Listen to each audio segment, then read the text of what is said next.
everybody, today we are going to experiment with some watercolors, and we're going to be doing a little bit called watercolor studies. Watercolor studies are really small paintings and doing a different technique or watercolor on each of them. Okay, so we need to set up our area. We need a placemat, we need a little small cup of water, paper towel, watercolors, some paper, a brush. We're going to have a little packet of salt, okay, and then some saran wrap, right? And you put these to the side. You can grab your pieces.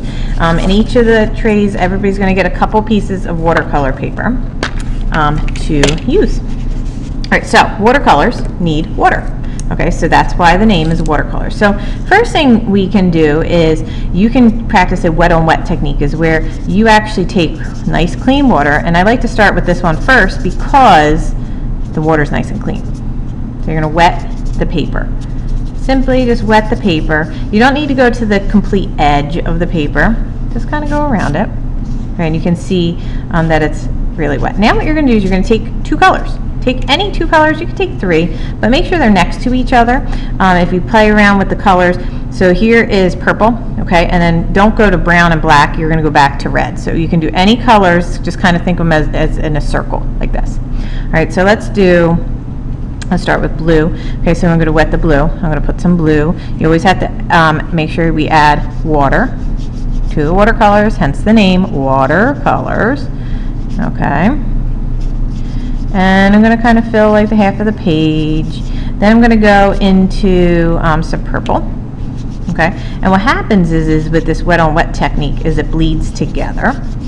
And it blends, so you can see that it creates a gradation, a blending of colors with the watercolors. So you can kind of really play around with it. You can add more water to it, you can drag it up, okay, and you play with this gradation of color where it's really cool and blended together, like so. Okay, you can leave it as is if you like how that looks. You can also play around with more watercolors. So what if you put watercolors dots in here, and what happens is it's already wet, so it starts to bleed together. What if I took some purple and put them in here? Okay, what happens to watercolors? They kind of look like little stars, like so. Okay, and they start to bleed, and this is called a wet on wet technique that you could use. All right, when you're done your little painting, or just put it to the side, and you can grab another piece. Okay, and we're going to try something else. All right, here's another one. This one right here is just using the paintbrush. Okay, so I'm going to swish it around with some water. Okay, and what you can try to do is you can try to get it from dark to light. So what you do is you use a lot of paint. Okay, you lay down paint. I'm going to put a little more. Then what you do is only water. And what you do is you drag the watercolor down, and the watercolor should get lighter, like value.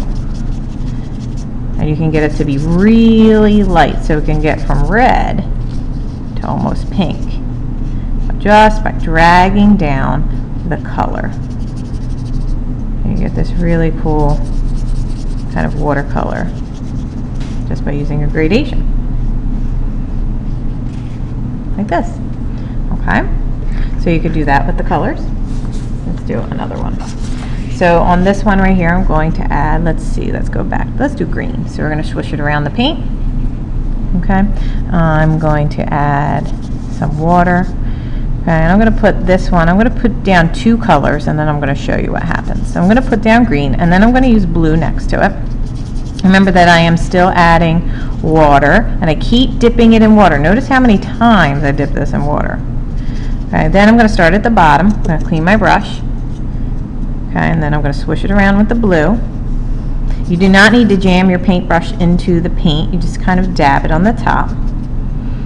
Then I'm going to blend it together just with some water to get a really nice gradation going of the blue and the green.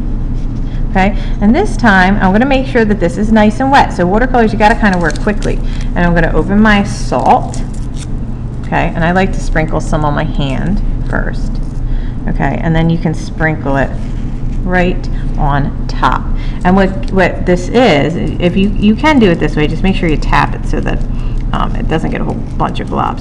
So what happens is that the salt starts to suck up the paint, and you can see all these kind of like water droplets on here.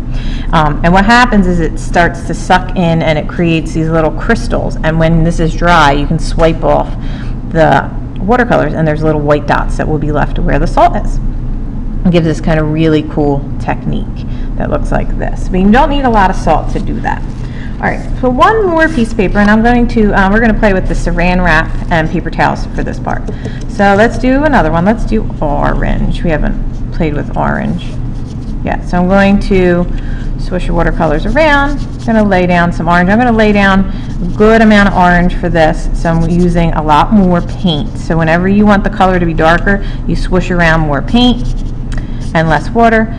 The lighter the color, the more water. All right, so I'm cleaning my brush. I'm going to put some red paint here. Okay, pulling up the red paint from this. And then what I'm going to do is I'm going to start to use the saran wrap. Okay, and when I use the saran wrap, it's going to give this really cool kind of texture to it. So I'm going to blend these together. Notice I still have a little salt on there from somewhere. I don't know where the salt came from. Okay, so what I do is I take the saran wrap, I kind of glob it up a little bit, and then I can press it down, pull it up, and I can dab it on the paper towel. Okay, press it down, pull it up. Okay, you can also open it up and you can lay it down. And what happens is you're trying to pull up some of the paint that is on here to give this really cool kind of technique or texture to it. You could also do it with paper towels too. So if you get a piece of paper towel, you can glob it up, okay, and you can create different texture. Oh, it's drying too quickly for me to do the texture, but notice there's some on there, but they have this kind of really clouds almost type thing in the watercolors, so that you can see that on there. So you could use the paper towels, you could use the saran wrap, you can play around with the salt, you can play down with gradations of color. You can do the wet on wet technique with the different colors. You can do salt. Okay, notice that this one's starting to dry in here with the salt, and you can use the saran wrap. So when you're done, you're going to have some really cool little studies of watercolors when you're finished. And then anything else that you want to add to the watercolors. So if you have any questions about the watercolors, just please let me know. Have fun with it. Remember, more paint makes the color darker. More water makes the color lighter. Have fun.